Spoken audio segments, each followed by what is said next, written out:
So now we're looking at probability 14B, and in these problems we're just simply going to change something from information to percents. So we want to be able to take information in whatever form it's given and somehow put it into a basic percent form.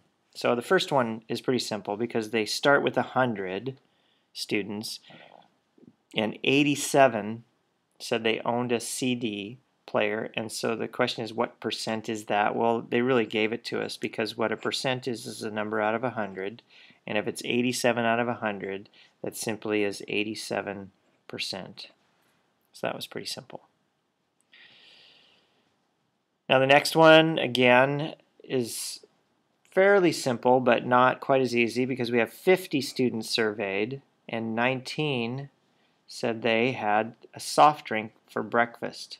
That doesn't sound like the best breakfast, but fortunately only 19 out of the 50 did that. And we want to change that to percent, so again we need a number out of 100. So if we're going to double this number, we want to double this times 2, which is 38. And so that gives us our percent, because now we have a number out of 100, and a percent is always a number out of 100, 38%. 38 per 100.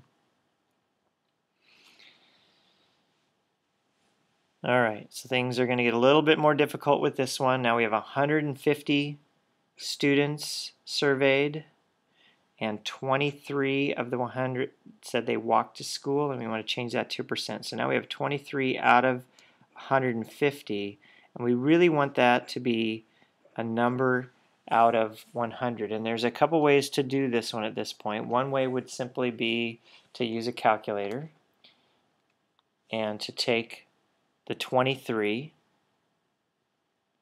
divided by 150, because that's what this is. This is 23 divided by 150, and it's going to give us a decimal answer, and it will give us our tenths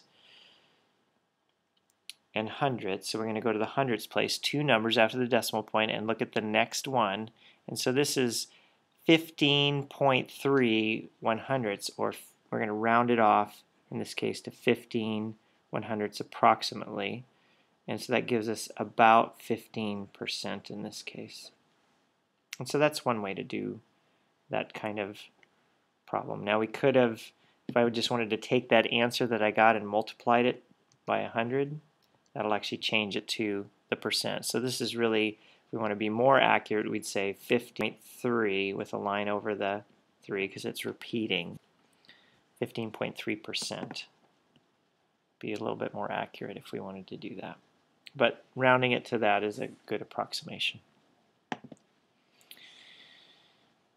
Alright, now, once again, we have one that's not quite so simple. We have 64 students and 57 said they believed in the Loch Ness Monster. And so that's a pretty high percentage if you think about it. It's 57 out of 64. And again, we want a percent to be a number out of 100. And so again, I'm just going to go back to my calculator. If it's 57 100 or 57 out of 64, we take it and actually just divide, make that a division problem. That'll give us a decimal.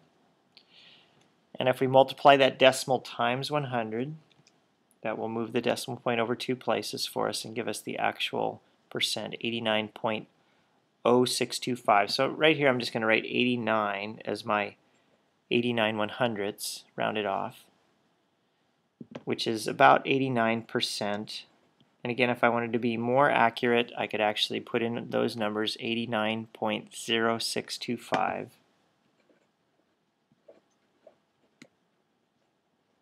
And sometimes we might want those and sometimes we might not. Sometimes just rounding to the nearest percent is good enough. It just depends upon the situation of the problem. Again, here saying 89% is probably reasonable to say that the 57 out of 64 represents. So in changing fractions basically to decimals to percents is really a division problem. 57 divided by 64 is going to give me a decimal answer that I need to multiply times 100, so I have it out of 100. or I can think of it as the tenths or 100ths place, second number after the decimal point, and that's where I get my percent from.